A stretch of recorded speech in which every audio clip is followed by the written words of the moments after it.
Pues muy bien, hermanos, seguimos con el tema. Hoy seguimos con el mismo título, porque seguimos en el capítulo 17 de Génesis, y ya recordáis el nombre que le pusimos. El nombre que le pusimos es: a mis 99 años, sigo aprendiendo. A mis 99 años sigo aprendiendo. Y dijimos que qué bueno es, tengamos la edad que tengamos, no hemos agotado a Dios. Dios es tan grande que cada día, cada minuto, cada instante podemos ir aprendiendo y conociéndole. Y eso tiene un resultado maravilloso, porque cuanto más le conocemos, más le amamos, más le admiramos, más deseamos ser santos como Él es santo. Cuanto más le conocemos, más le amamos y más nos parecemos a Él. ¿Por qué? Porque Dios es amor. Amén. Y entonces, ¿qué cosas aprendió Abraham? Pues aprendió que antes de tomar una decisión o según un consejo, tengo que consultarle. Es una de las cosas que vimos, ¿no? Pues cuando la obra es por voluntad humana, trae malas y duraderas consecuencias. Que hay dos extremos, esto es todo lo que hablamos la semana pasada. Hay dos extremos de los cuales debo de huir. Uno es de la rebelión, que Dios me dice, como le dijo a Jonás, ve, y yo digo, no voy. Pero el otro extremo, recordáis, era la presunción, como tenían los profetas de los cuales se hablaba en Jeremías, ¿no? Dice, ellos fueron y yo no les mandé. Ellos fueron y yo no les mandé. Tenemos que vivir una vida de equilibrio en el Señor. Ser equilibrados, ¿verdad? Que cuando ando a mi aire, Dios puede tardar en revelarse de nuevo a mí. Y vimos que tardó 13 años en revelarse Dios a Abraham, ¿verdad? Y vimos que el número 13 en las Escrituras, pues no es un número demasiado de demasiada bendición. Amén. También vimos que Dios se presenta a Abraham como el Shaddai, ¿verdad? Que la mayoría de nuestras Biblias traduce por el Todopoderoso, pero que si profundizamos un poquito más, no solamente es todopoderoso, sino era el todo suficiente, porque Shad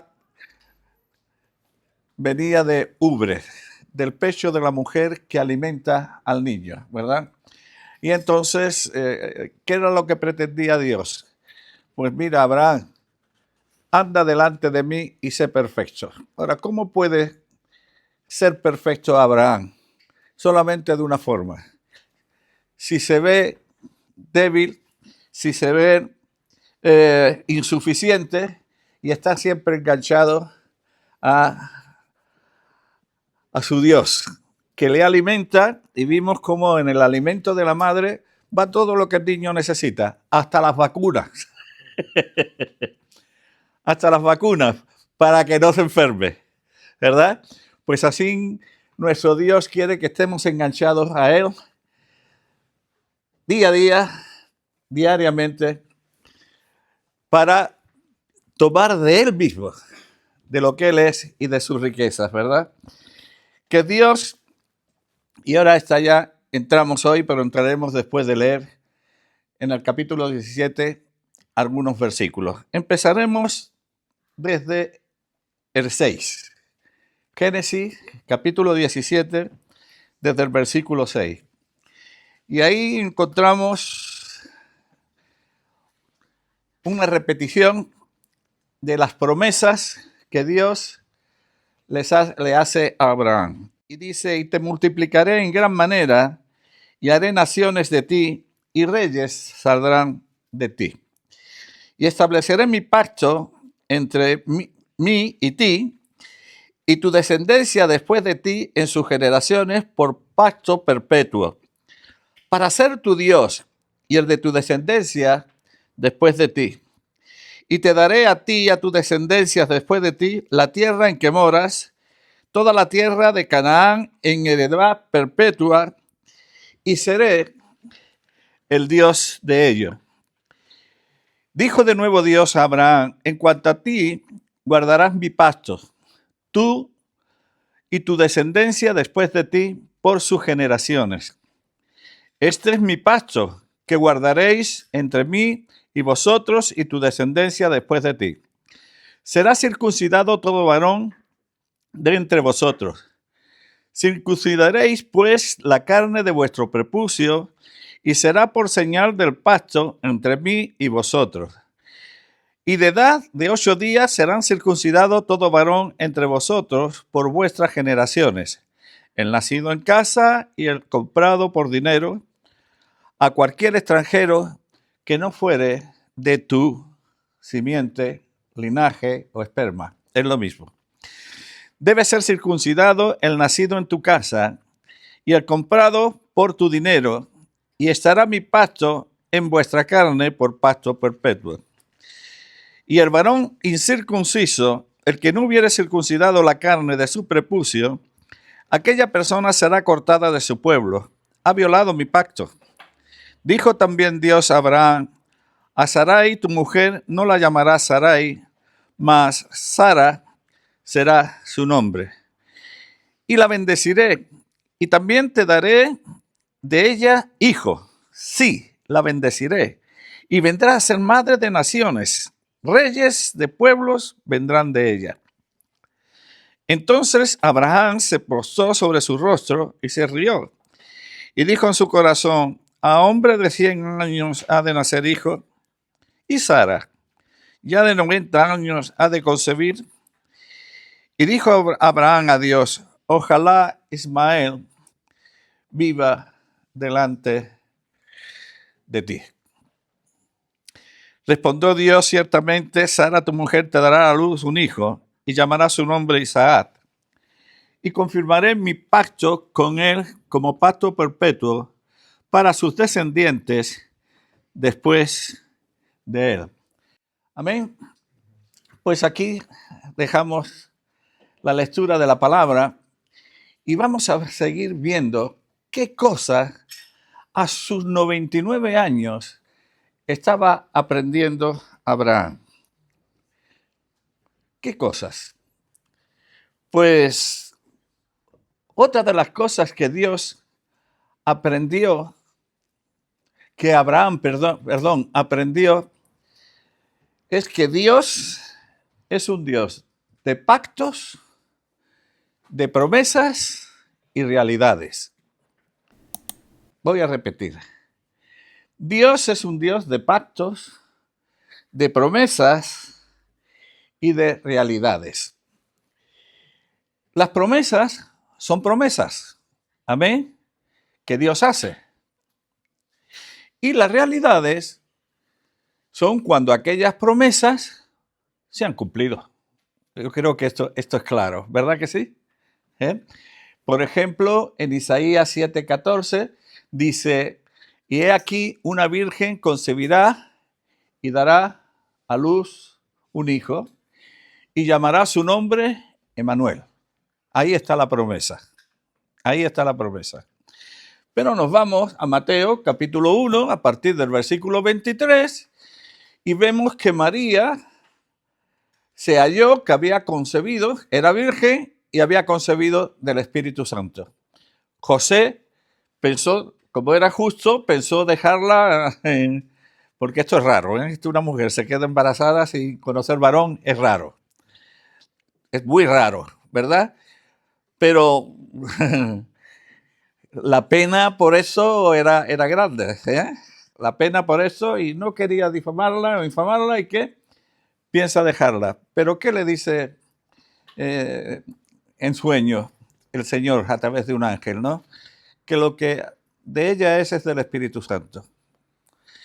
Y María tuvo el hijo, aunque era virgen. ¿Bien? Aunque era virgen. Nosotros discutimos y después de tener el niño siguió siendo virgen. Bueno, eso es igual. Pero antes era virgen y quedó embarazada, concibió del Espíritu Santo. Amén. Así que en Isaías tenemos la promesa y en Mateo se cumplió la realidad. ¿Y qué son los pactos? Pues los pactos son las promesas de Dios vestidas de legalidad. Pero vamos a ver un poquito antes acerca de las promesas. Hay algo que me gusta y lo repito muchas veces porque para mí me encanta. Me encantan las promesas de Dios. Me encantan porque podemos confiar en ellas. Totalmente. La Biblia dice que Dios no es hombre para que mienta. Dios no es hombre para que mienta. Así que las promesas de Dios se fundamentan en 5 grandes pilares de las Escrituras. Voy a repetir. Las promesas de Dios se fundamentan en 5 grandes pilares de las Escrituras. 1, su justicia. 2, su santidad. 3, su gracia. 4, su verdad. Y 5, su poder. ¿Lo recordamos? Venga. 1, su justicia. 2, su santidad. 3, su gracia. 4, su verdad. Y 5, su poder. Estos son los 5 pilares en los cuales se fundamentan las promesas de Dios. Su justicia le impide ser infiel a sus promesas. Porque Dios es un Dios justo, Él cuando promete algo, sería injusto no cumplirlo. Pero como Él es un Dios justo, no falta, no es infiel a sus promesas. Amén. Su santidad le impide engañar. Él es 3 veces santo. Él es santo, santo, santo. Así que si Él promete algo, no está engañando. Su enemigo sí, es el padre de la mentira. Pero nuestro Dios es fiel a sus promesas. Su gracia le impide olvidar. Su gracia es su misericordia. Él es tan misericordioso que cuando te ha prometido algo, no lo olvida. No lo olvida. Su verdad le impide cambiar de opinión. Porque una verdad que cambia, pues vaya verdad. Eso se parece a lo que decía Groucho Marx. Estos son mis principios, si no te gusta tengo otros, ¿no? ¿Verdad? Pues no, la verdad de Dios no cambia. Entonces, cuando Dios promete algo, su verdad, como Él es la verdad, le impide cambiar de opinión. Y su poder le capacita para llevar a cabo todo lo que prometió. No hay nada que pueda impedir que lo que Dios prometió lo lleve a cabo. ¿Verdad? No hay nada. Solamente hay algo. Primero vamos a ver que los pactos de Dios son sus promesas vestidas de legalidad. Los pactos son lo que Dios promete, que por si hay alguien que no se fía mucho de lo que Dios promete, entonces le da un carácter de legalidad. Legalidad.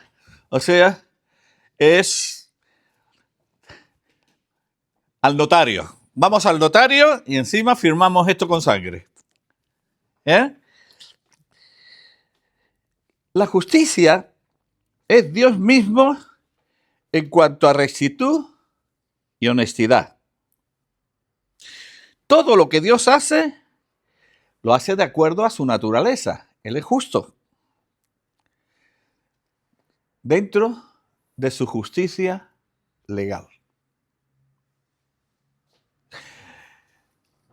Por ejemplo, la cruz del Calvario. Siempre que pensamos en la cruz del Calvario, pensamos en el amor de Dios, ¿verdad? pensamos en el amor de Dios, pensamos en su misericordia. Y está bien. Pero lo que lleva a Dios a hacerse hombre y ir a la cruz, lo que obliga a Dios a ir a la cruz, no es el amor, no es la misericordia.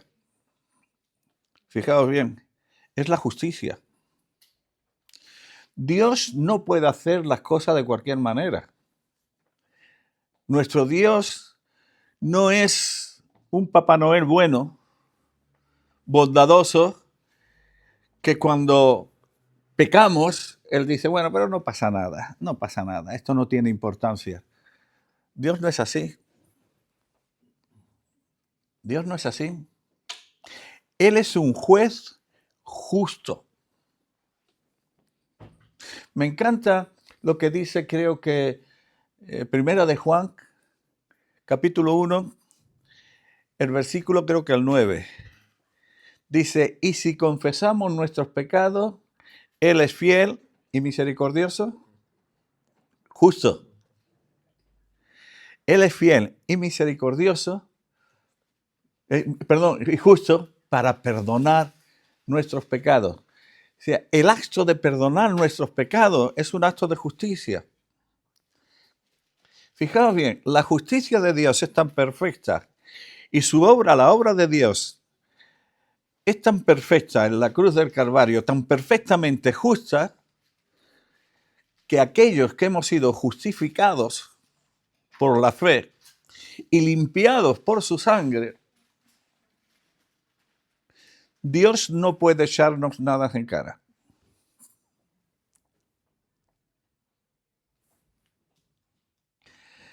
Su justicia es tan perfecta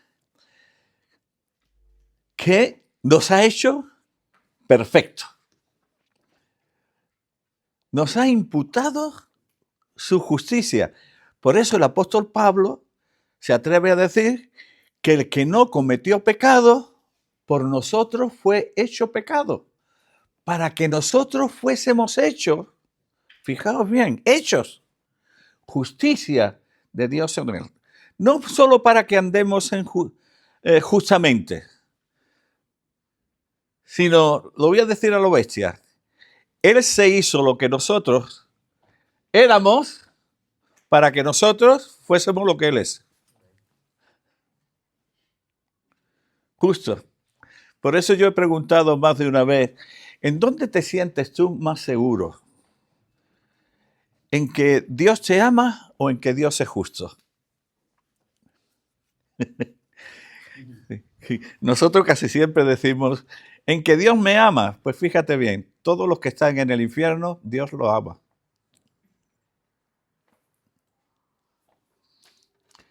Todos los que se pierden, Dios los ama. Y están perdidos. En cambio, todo lo que Dios los ha justificado, de eso no se pierde ni uno. De eso no se pierde ni uno.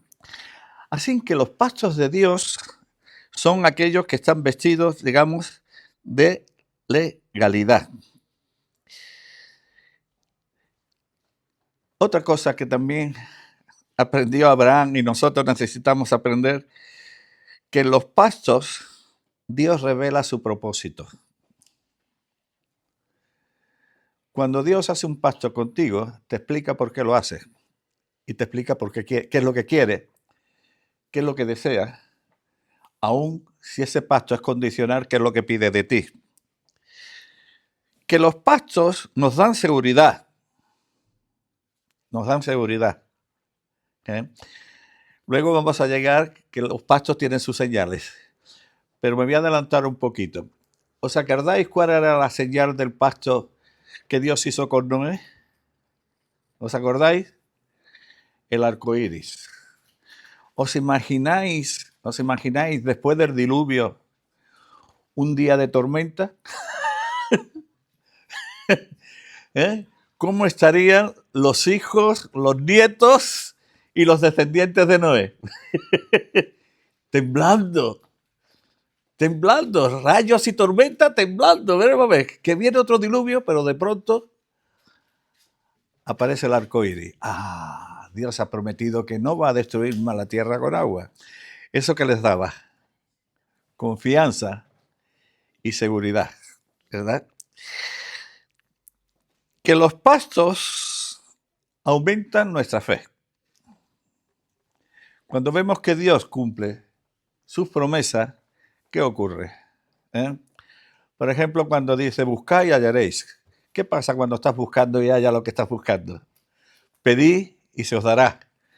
¿Qué pasa cuando recibes después de pedir, verdad? A Dios. Que la fe aumenta. Por eso debemos ser tan sabios a la hora de pedir a Dios y pedir aquello que está de acuerdo con la voluntad de Dios. Porque cuando pedimos algo que está de acuerdo con nuestra voluntad, Dios no nos lo da. Y cuando creemos que Dios debía darnos algo y no nos lo da, ¿qué le ocurre a nuestra fe? ¿Verdad? Pero cuando Dios nos revela su voluntad y pedimos de acuerdo a su voluntad, Él siempre da. ¿Y qué le pasa a nuestra fe? Que aumenta, ¿verdad? Otra de las cosas que tenemos que aprender como Abraham es que hay dos tipos de pactos. Por eso dije antes, ahora llegaremos a eso, ¿no? Y dos tipos de promesas. Unas, los que tienen condición, y otras, los que no tienen condición. ¿Verdad? Vámonos a Jeremías 31:31, esto que es tan conocido. El antiguo pacto, un pacto matrimonial. Jeremías 31, 31 y 32. A ver.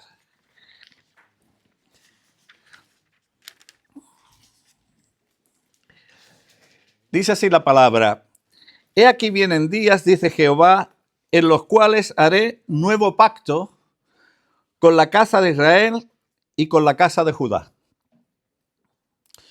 No como el pacto que hice con sus padres el día que tomé su mano para sacarlos de la tierra de Egipto. ¿Por qué? Porque ellos invalidaron mi pacto, aunque yo fui un marido para ellos, dice Jehová. O sea, tenemos la promesa de que Él va a hacer un nuevo pacto. Pero que ese pacto no va a ser como el que hizo con ellos cuando los sacó de Egipto. ¿Por qué? Porque ellos invalidaron mi pacto. O sea que los pactos de Dios, algunos son con condición y otros sin condición. No destruiré más la tierra por agua. ¿Qué condición pone Dios ahí? Ninguna. Ninguna. Ahora, en este pacto, Dios sí pone condiciones. En el antiguo pacto, ¿verdad? ¿Cuál era la condición? Más adelante lo vamos a ver. Más adelante lo vamos a ver. Porque Abraham sigue aprendiendo. Que hay dos tipos de pactos. Están los que no tienen condición y los que tienen condición. Otra cosa que va a aprender Abraham es que los pactos tienen señales. Los pactos tienen señales. Estamos en Génesis 17, donde Dios le dice a Abraham que tiene que circuncidarse él, su hijo y todos los que están en su casa. Y dice, pero esta será la señal del pacto. Una cosa es el pacto, que luego vamos a entrar en los dos grandes pactos que Dios hace con Abraham, y otra cosa es la señal, ¿verdad? Que las señales no son un fin en sí mismas, tienen un mensaje detrás. Creo que en el Evangelio de Juan se relatan, creo, espero no equivocarme, 9 milagros. Pero no se le llaman milagros, se le llaman señales. En el Evangelio de Juan, a los milagros se le llaman señales. ¿Qué es una señal? Es una señal. Ya sabéis que, por ejemplo, tú vas conduciendo, ¿verdad, Azul? Tu auto, y de pronto ves una señal redonda, es redonda, que es roja y con una franja blanca en medio. ¿Qué es lo que está diciendo esa señal? Que es preciosa porque es redonda. Y que el color rojo es estupendo porque es el color de la sangre. Y que la raya en medio, blanco, santidad. Y que todo el mundo debe dar vuelta alrededor de esa señal. ¿Es eso? Pues eso es lo que hacemos muchas veces. Y no nos damos cuenta que esa señal tiene un mensaje. Esto es dirección prohibida. Por ahí no se debe andar. Por ahí no se debe andar. Ahora, cuando Dios hace un pacto y da una señal, lo que tenemos que ver es lo que está enseñando esta señal. ¿Sabéis por qué? Que la señal sin la realidad del pacto no sirve. Es un fraude. Voy a repetir esto. Que si al ver el disco de Dirección Prohibida nos paramos en el disco y contemplamos lo hermoso de la redondez, que no tiene ni principio ni fin, no estamos entendiendo para qué es esa señal. ¿Y qué es un fraude? ¿Por qué es un fraude? Vámonos a un fraude. Vámonos a Romanos 2. Ya vimos algo de esto con Pablo, ¿verdad? Vámonos a Romanos 2. Capítulo 2, versículo 25. Fijaos bien. ¿Cuál fue el pacto, la señal del pacto que Dios le dio a Abraham y a su descendencia? La circuncisión. Tenían que circuncidar su miembro viril. Esa era la señal del pacto.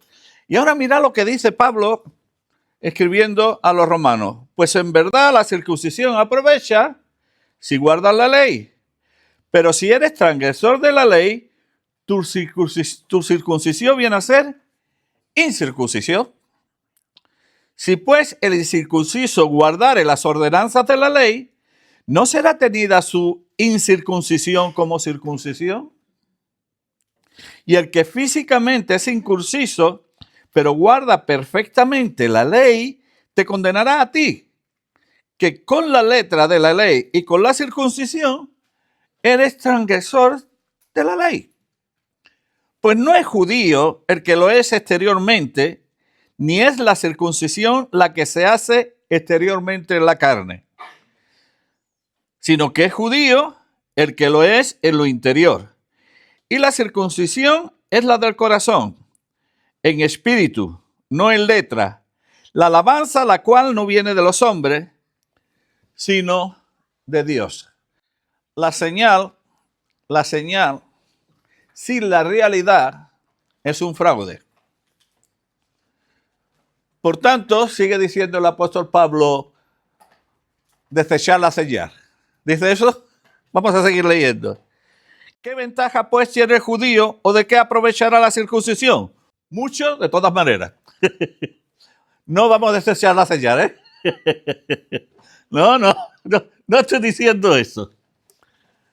No estoy diciendo esto. Lo que sí digo es que la señal sin la realidad no funciona. No funciona. Tú te puedes bautizar en agua e irte al infierno.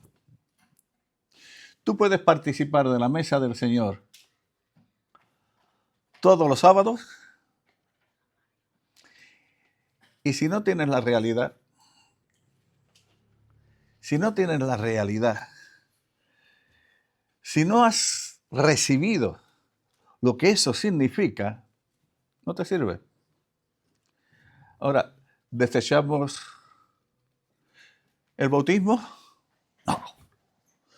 ¿Desechamos la mesa del Señor? No. Tiene su valor. Tiene su valor. En otro día tocaremos algo de esto, de la circuncisión, ¿no? Pero Pablo interpreta que la señal por sí sola no vale. Hace falta la realidad. Y esto nos puede dar luz cuando llegamos a esos textos que dicen que si alguien no ha sido circuncidado de carne, no puede participar de algo. ¿Por qué no puede participar de algo? ¿Porque no es circuncidado de carne? ¿O no es circuncidado de carne porque no tiene la realidad?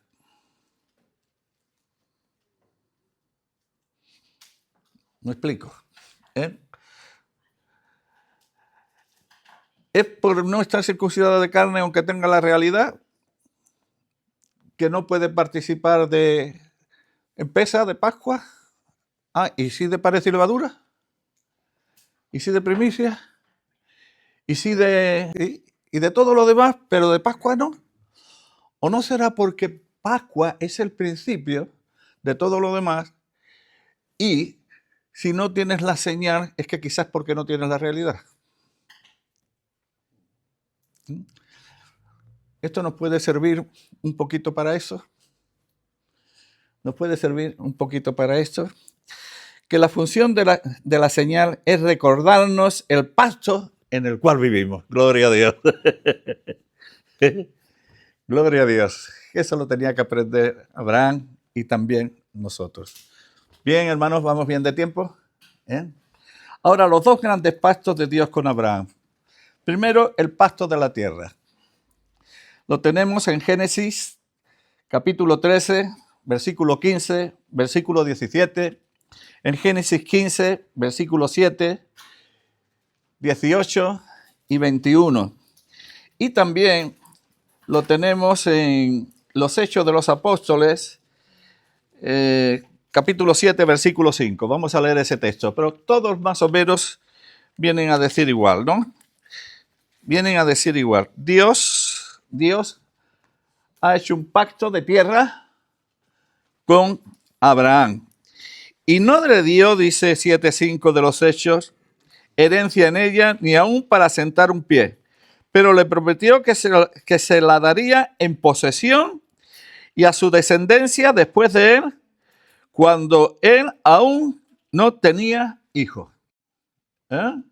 Así que se la prometió que la daría en posesión a él y a su descendencia. Dios hace un pacto, hace una promesa y luego esa promesa la firma con un pacto. Cuando dice, coge los animales, ¿recordáis? Y los separa. Los corta por la mitad y los separa. Yo le llamo el pacto de la tierra. Dice que se la da a perpetuidad. Olán. Para él y para sus descendientes. Lo acabamos de ver. Lo que pasa es que ahí se utiliza una palabra que es catagesis, que significa tomar, sostener, ocupar o posesión. Quedaos con esto, que no solamente significa lo que aquí se traduce por tomar posesión de la tierra, también se puede traducir por ocupar la tierra. ocupar la tierra. El pacto que Dios hace con Abraham sobre la tierra de Canaán es incondicional o condicional, porque hemos visto que hay varios tipos de pactos. Uno es con condición, la otra es incondicional. No pueden vivir, vamos a leer Levítico 20:23, para descubrir si el pacto de la tierra tiene condición o no tiene condición. Levítico 20, desde el 22. Guardad, pues, todos mis estatutos y todas mis ordenanzas y ponedlos por obra, no sea que os vomite la tierra en la cual yo os introduzco para que habitéis en ella. Y no andéis en las prácticas de las naciones que yo echaré de delante de vosotros, pues ellos hicieron todas estas cosas y los tuve en abominación. Pero a vosotros os he dicho, vosotros poseeréis la tierra de ellos y yo os la daré para que la poseáis por heredad. Tierra que fluye leche y miel. Y oh Jehová, vuestro Dios, que os he apartado de los pueblos. Por tanto, vosotros haréis diferencia entre animal limpio o inmundo y entre ave inmunda y limpia, y no contaminaréis vuestras personas con los animales, ni con las aves, ni con nada que se arrastra sobre la tierra, los cuales os he apartado por inmundo. Y ahí, mirad esto. Habéis pues de serme santos, porque yo, Jehová, soy santo, y os he apartado de los pueblos para que seáis mío. Vamos a Levítico 26, del 2 al 5. Guardar mis días de reposo y tener en reverencia mi santuario, y oh Jehová, si anduviereis en mis decretos y guardareis mis mandamientos y los pusiereis por obra, yo daré vuestra lluvia en su tiempo y la tierra rendirá sus productos y el árbol del campo dará su fruto. Vuestra trilla alcanzará a la vendimia y la vendimia alcanzará a la sementera y comeréis vuestro pan hasta saciaros y habitaréis seguro en esta tierra. ¿Sí? Si guardáis mis días de reposo y tenéis referencia en mi santuario, y oh Jehová. Y sigue diciendo, y yo daré paz en la tierra, y dormiréis, y no habrá quien os espante, y haré quitar de vuestra tierra las malas bestias y las espadas, y la espada no pasará por vuestro país. Y perseguiréis a vuestros enemigos, y caerán a espada delante de vosotros. Ahora, mirad el versículo 14 de este mismo capítulo. Pero si no me oyereis, ni hiciereis todo esto mis mandamientos, y si desechareis mis decretos, y vuestra alma menospreciare mi estatuto, no ejecutando todos mis mandamientos e invalidando mi pacto, ¿qué pasa? ¿Qué pasaría?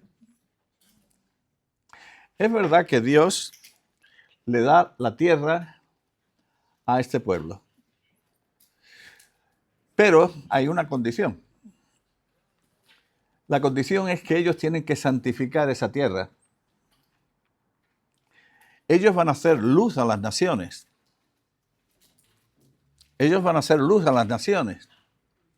Ellos no pueden repetir los mismos pecados de la gente que la estaban ocupando antes que ellos.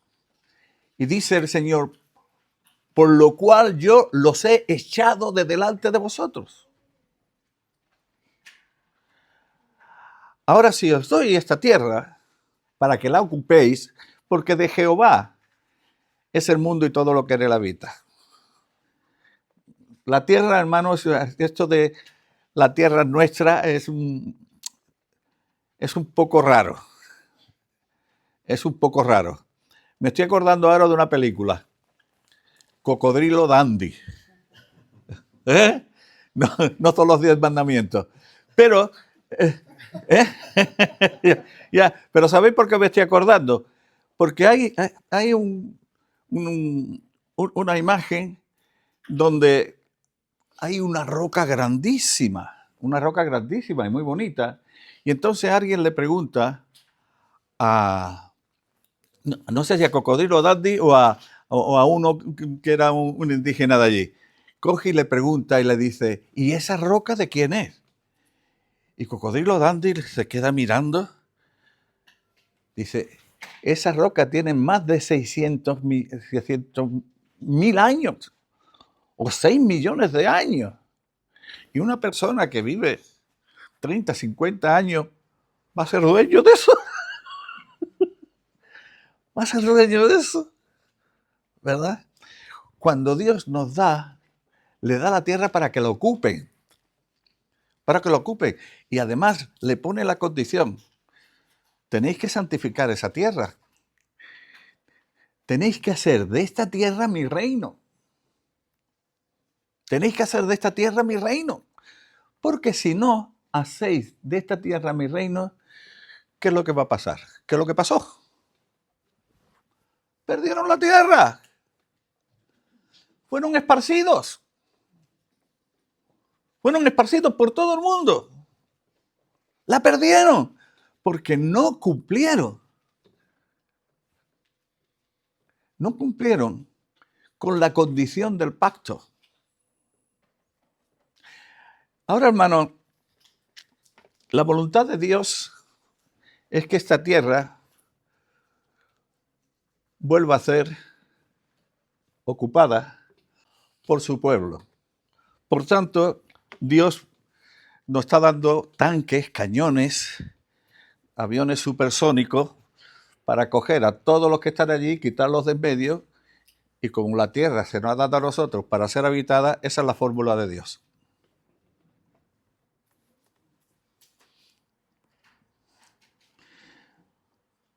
¿Os parece que esa es la fórmula de Dios? Yo sé que Dios puede valerse de cualquier cosa, lo sé. Aún hasta de nuestras malas prácticas, Él puede hacer grandes cosas. Pero eso no nos invita ni a aplaudir, ni a tener malas prácticas, ¿verdad?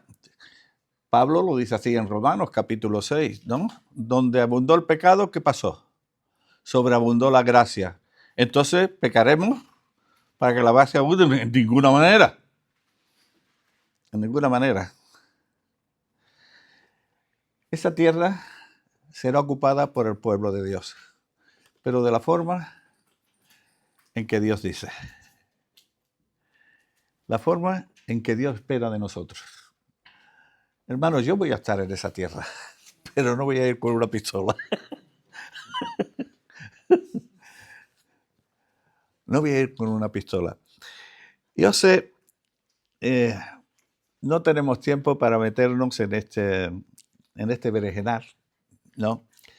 De lo que se llama las dispensaciones, el dispensacionalismo, ¿no? Pero el dispensacionalismo, por cierto, lo inventaron los jesuitas, no sé si lo sabéis, y estuvo durante muchos años que fueron muy pocos los que le hicieron caso a eso, hasta Scofield. Scofield fue un defensor de esta manera de interpretar las escrituras. No sé si ocupar tiempo en explicaros lo que es el dispensacionalismo, ¿no? Pero se puede decir así: Dios rechazó a Israel y ha hecho un nuevo pueblo que se llama la Iglesia. Se llama la Iglesia y Dios, nada.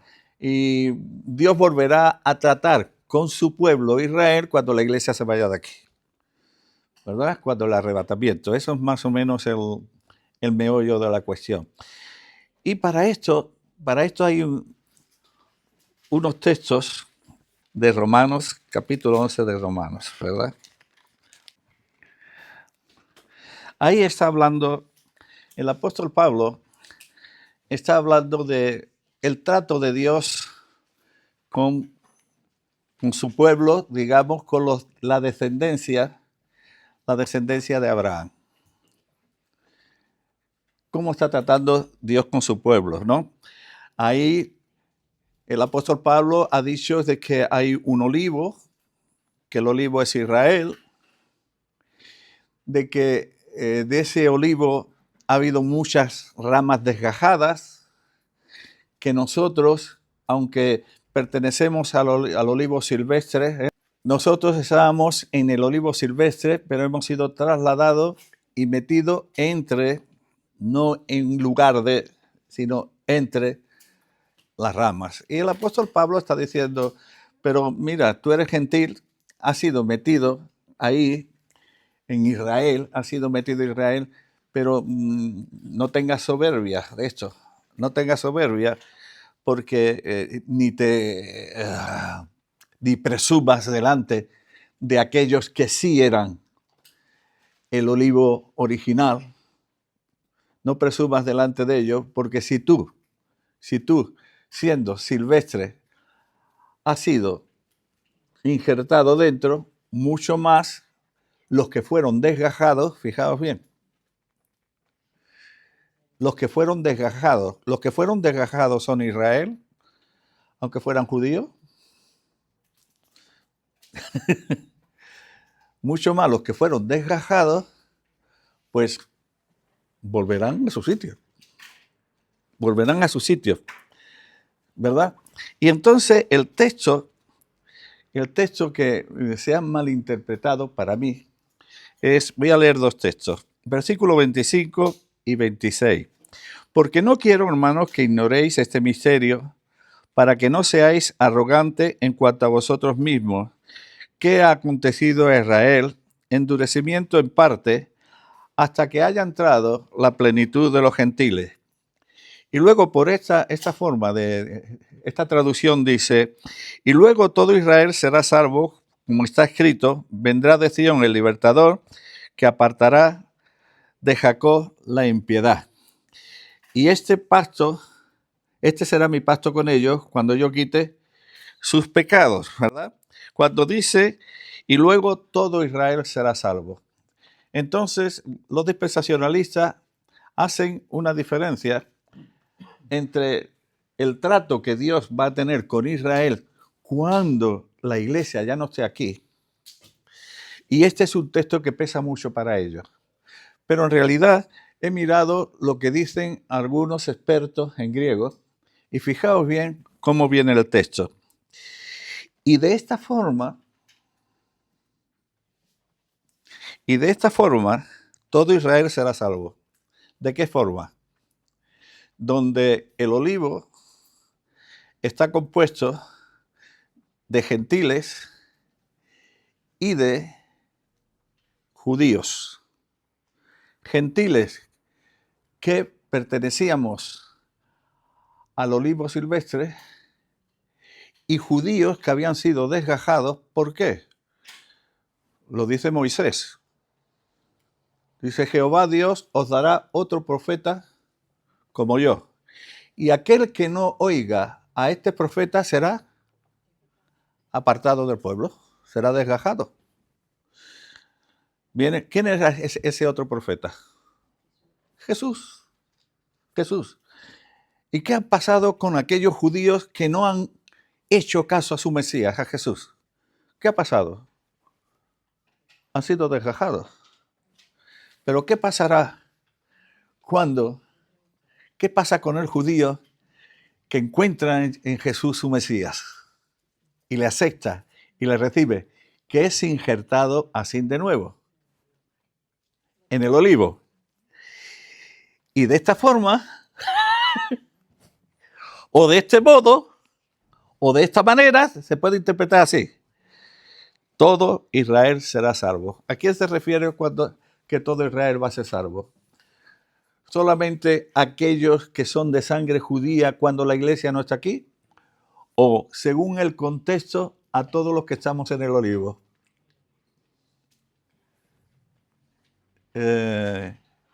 Gentil y judío. Porque no es judío el que lo es de nacimiento, dice el apóstol Pablo. Porque el pacto con la tierra, hermano, tiene su, como hemos dicho, no es un pacto incondicional, tiene sus condiciones. Pero, ¿y el nuevo pacto? ¿Y el nuevo pacto? En la simiente de Abraham. ¿Tiene condiciones?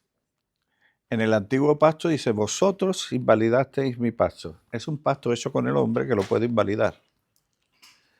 Pero en el nuevo pacto, dice Jesús, esta es la sangre del nuevo pacto. ¿De qué sangre está hablando? Hechos 20:28, de la sangre de Dios. Y cuando el apóstol Pablo habla de este pacto en Gálatas, dice, pero Dios es uno. ¿Con quién ha hecho Dios el nuevo pacto? Lo ha hecho en Él. Ha hecho en Él. ¿Invalidará Dios el pacto que ha hecho con Él mismo? Tú puedes ser gentil o puedes ser israelita. Si no crees, el nuevo pacto no servirá para ti. Pero si crees, no hay manera de invalidar el pacto. Porque el pacto lo ha hecho Dios consigo mismo. Consigo mismo. Qué seguro estamos en sus manos, hermano. Qué seguro estamos en sus manos. Mira, Abraham, aprende esto. Tú no puedes generar la simiente. Tú podrás generar un Ismael. Pero la simiente es algo que yo voy a hacer en ti.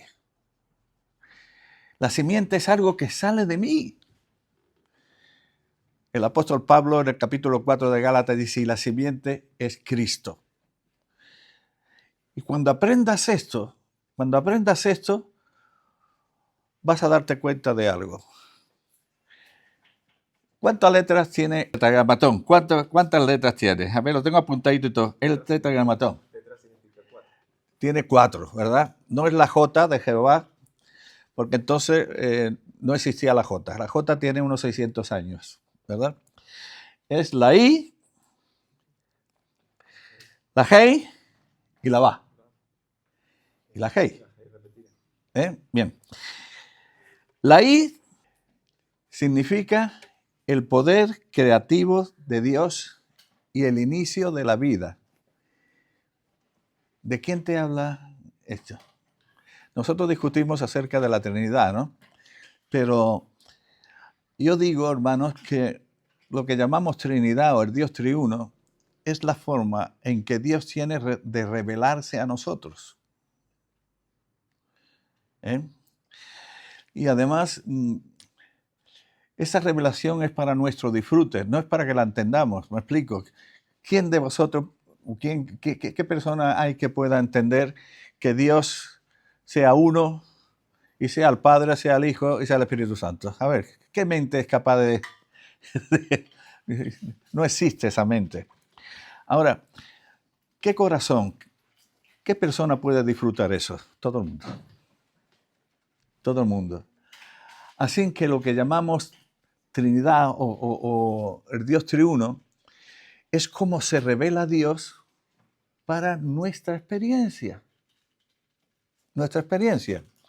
Entonces, la Yod es poder creativo de Dios y el inicio de la vida. A mí eso me habla del Padre. La Hei, la gracia divina, la revelación, el aliento de vida, la ventana del cielo. Que el amor del Padre y la gracia de nuestro Señor Jesucristo y la comunión del Espíritu Santo sea con todos vosotros. ¿Acordáis? ¿Quién es la revelación de Dios? A Dios nadie le ha visto jamás. El unigénito Hijo que está en el seno del Padre, Él le ha dado a conocer. Él es la vida. Amén. Y la va es la conexión entre lo divino y lo humano. ¿De quién nos habla esto? Del Espíritu Santo. Ay, nos sobra una G, ¿no? Esa es tu experiencia. Ya no serás Abraham, sino Abraham. La H última del Dios Trino baja y ya no es Abraham. Se ha puesto en medio. Ahora es Abraham. Abraham. Es Dios en nosotros. Dios en nosotros, la esperanza de gloria. Somos el crecimiento de Dios. Y esto lo digo con todo respeto. Pero María, la madre de Jesús, dice, engrandece mi alma al Señor. María, ¿tú vas a hacer a Dios más grande? En Él no, en mí sí. Dios puede crecer en mí. Y el apóstol Pablo habla del crecimiento de Dios en vosotros como cuerpo. Así que la última H es la experiencia que tenemos de el Padre en el Hijo por el Espíritu en nosotros. Eso es la esencia del nuevo pacto. Repito, esa es la esencia del nuevo pacto. Porque la ley es justa, es santa y es buena. ¿Quién es justo, quién es santo y quién es bueno? Dios. ¿Y la pondré en dónde? En vuestros corazones, dentro. La H, ahí la tenéis. Para vuestra experiencia. Para vuestra experiencia. No son reglas, hermanos. No son reglas. La ley de Dios no son reglas, entre comillas. La ley de Dios es vida. La ley de Dios es vida. Por eso amo la ley de Dios. La ley de Dios en nosotros es vida.